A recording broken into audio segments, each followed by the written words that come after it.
तलबा व तालिबात, अस्सलाम वालेकुम। आप सब लोगों का तौफीक शेख के यूट्यूब चैनल पर खैर मकदम है। ठीक है, हम देख रहे हैं 7वीं जमात का जनरल साइंस का पहला सबक, जिसका नाम है जानदारों की दुनिया, तवाफुक और जमातबंदी। इस सबक का आज हम तीसरा पार्ट देख रहे हैं।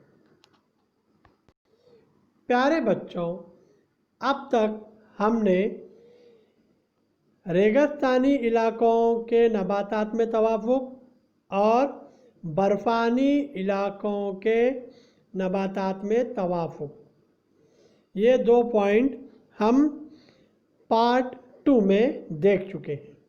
ठीक है, इस सबक के पार्ट 2 में हम देख चुके हैं। आज पार्ट 3 में हम जंगलाती इलाके के नबातात में तवाफुक, इस पर गौर करते हैं। ठीक है बच्चों, आपको पता ही होगा जंगलात कैसे होते हैं। जंगलों में बहुत ही घनी झाड़ियाँ, घनी और ऊंची झाड़ियाँ होती हैं। ऐसा क्यों बच्चों? क्योंकि जंगलात में दरख्त, झाड़ियाँ, पौधे, इन सब लोगों में सूरज की रोशनी हासिल करने के लिए मुकाबला आराई होती रहती है। सूरज की रोशनी हासिल करने के लिए पेड़ पौधों में, दरख्तों में, झाड़ियों में कंपटीशन होते रहता है सूरज की रोशनी हासिल करने के लिए। और इसी के वजह से सूरज की रोशनी के हुसूल के लिए दरख्तों की ऊंचाई बढ़ती है। यानी सूरज की रोशनी हासिल करने के लिए दरख्तों की, झाड़ियों की ऊंचाई बढ़ती रहती है, क्योंकि नबातात के लिए सूरज की रोशनी ज़रूरी होती है। इसीलिए जंगलात के दरख्त और झाड़ियाँ ऊंचे ऊंचे नज़र आते हैं हमें। अब इन झाड़ियों में ऊंचाई की वजह से इनके सहारे से जो बेलें होती हैं ना बच्चों, बेलें आपको पता ही होगा, ये बेलें भी ऊंचाई तक पहुंचती हैं। क्योंकि बेलों का जो तना होता है वो मजबूत नहीं होता, वो किसी सहारे की मदद से ही ऊपर चढ़ती है। तो बेलें दरख्तों की शाखों पर चढ़ती है, दरख्त ऊंचे हो जाते हैं, उसकी मदद से ये बेलें भी ऊंचाई तक पहुंचती हैं। कुछ बेलों के तनों में कमानी की मानिंद बेल डोर होती है। बेल डोरे होते हैं। बेल डोरे पता है बच्चों आपको? वो बेलों में से रेशेदार हिस्से बाहर आते हैं। देखिए, वो किसी चीज़ को ऐसे पकड़ लेते हैं सहारे की तरह, और बेल ऊपर चढ़ जाती है। बारिश के दिनों में आप देखते ही होंगे गेट के ऊपर या दरख्तों पर बेलें जो चढ़ती हैं, वो रेशेदार हिस्से किसी चीज़ को पकड़ लेते हैं। उसी रेशेदार हिस्से को क्या कहते हैं? बेल डोरे। ये बेल डोरे होते हैं जो कि तने का तवाफुक का काम अंजाम देते हैं, या ये बेल डोर ही होते हैं जो कि तने का तवाफुक ही है। ठीक है बच्चों, आया समझ में? जंगलात में झाड़ियाँ, दरख्त ऊंचे होते हैं और उन्हीं के साथ बेलें भी ऊंची हो जाती हैं। ठीक है, तो चलिए अभी अगला पॉइंट देखते हैं। वो है, चलिए बच्चों अभी अगला पॉइंट देखते हैं। अगला पॉइंट है घास के इलाकों के नबातात का तवाफुक, एडेप्टेशन इन ग्रासलैंड प्लांट। ठीक है बच्चों, अब नाम से ही आपको पता चल रहा होगा कि घास के इलाके में बड़े पैमाने पर छोटी छोटी झाड़ियाँ और कई किस्म की घास उगती है। ठीक है, झाड़ियाँ छोटी छोटी होती हैं और कई किस्म की घास उगती है। ये घास अपने रेशेदार जड़ों की मदद से ज़मीन की झीज को रोकती है। जड़ें मजबूती से ज़मीन को पकड़ी होती है, जिसकी वजह से ज़मीन की झीज नहीं होती। ठीक है, अब इस्तवाई इलाकों में घने जंगलात होते हैं। अब जंगलात घने होने की वजह से यहाँ पर शेर, हाथी, हिरन जैसे हैवानात छुप सकते हैं।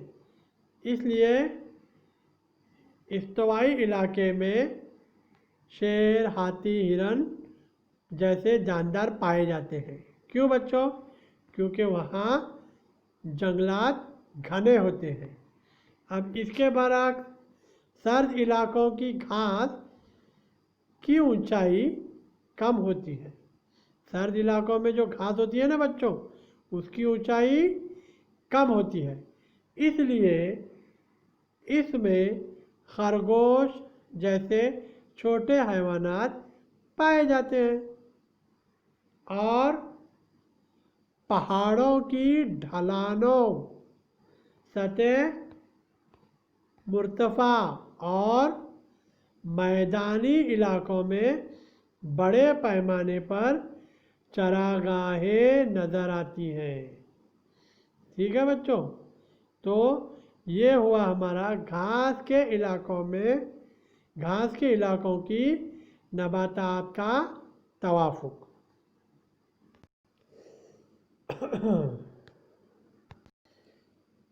चलिए बच्चों, अभी अगला पॉइंट देखते हैं। नबातात में ग़िज़ा के लिए तवाफुक, adaptation for food in plants. बच्चों, आपको पता ही होगा, ज़मीन पर पाई जाने वाली अक्सर नबातात ज़मीन में पैवस्त और खुद कफ़ील होते हैं। यानी ये पॉइंट हम पिछली क्लासों में भी पढ़ चुके हैं कि नबातात खुद कफ़ील होते हैं। मतलब नबातात अपनी ग़िज़ा खुद तैयार करते हैं। लेकिन ऐसे कुछ नबातात हैं जो अपनी ग़िज़ा खुद तैयार नहीं करते। उसकी एक उम्दा मिसाल है अमर बेल। बच्चों, ये नाम याद रखो, हाँ, अमर बेल। ये ऐसी बेल है जो अपनी ग़िज़ा खुद तैयार नहीं करती। इसलिए इस किस्म के नबातात को हम कहते हैं गैर कफ़ील। अब ये अमर बेल क्या है?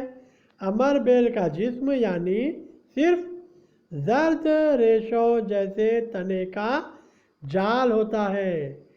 इसमें पत्ते नहीं होते बच्चों, पत्ते नहीं होते। इसलिए ये अपनी ग़िज़ा खुद तैयार नहीं कर सकती। दूसरे नबातात के तनों से ये बेल अपनी ग़िज़ा हासिल करती है। अब अपनी ग़िज़ा हासिल करने के लिए इस बेल में चूसने वाले, सक करने वाले, इंग्लिश में चूसने को सक कहते हैं, चूसने वाली जड़ें पाई जाती हैं।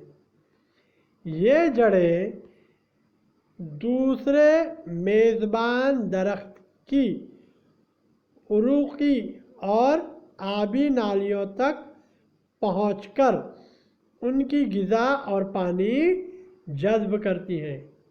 यानी अमर बेल की जो जड़ें हैं ना बच्चों, वो जड़ें दूसरे दरख्तों के तनों में जो पानी और ग़िज़ा होती है उसको ये जड़ें चूस लेती हैं और अपनी ग़िज़ा हासिल करती हैं बच्चों। यानी अमर बेल गैर कफील है, ये नाम याद रखो बच्चों, अक्सर पूछा जाता है। अभी अगला ये अमर बेल की तस्वीर देख लीजिए बच्चों। अमर बेल ऐसी रहती है, सिर्फ जर्द रंग की जाल होता है, उसमें पत्ते नहीं होते बच्चों, ठीक है। ये जो पत्ता है वो अमर बेल का पत्ता नहीं है, उसके ऊपर जो रेशे दिख रहे हैं ना, जो जड़ें दिख रही है ना, वो अमर बेल है, ठीक है। तो अब अगला पॉइंट देखते हैं। अगले नबातात जो गैर कफील हैं वो है फफूंद। बच्चों फफूंद भी गैर कफील हैं। अब फफूंद में खिजरा ही मौजूद नहीं होता बच्चों। आपको पता है ना कि पेड़ पौधों के पत्तों में खिजरा ये एक शय मौजूद होती है जिसकी मदद से शुआई तरकीब की मदद से पत्ते पेड़ पौधे अपनी ग़िज़ा तैयार करते हैं। लेकिन फफूंद में खिजरा ही नहीं होता, तो उसकी वजह से उसमें शुआई तरकीब का फ़ेल अंजाम नहीं पाता, इसलिए फफूंद शुआई तरकीब का फ़ेल अंजाम नहीं दे सकता।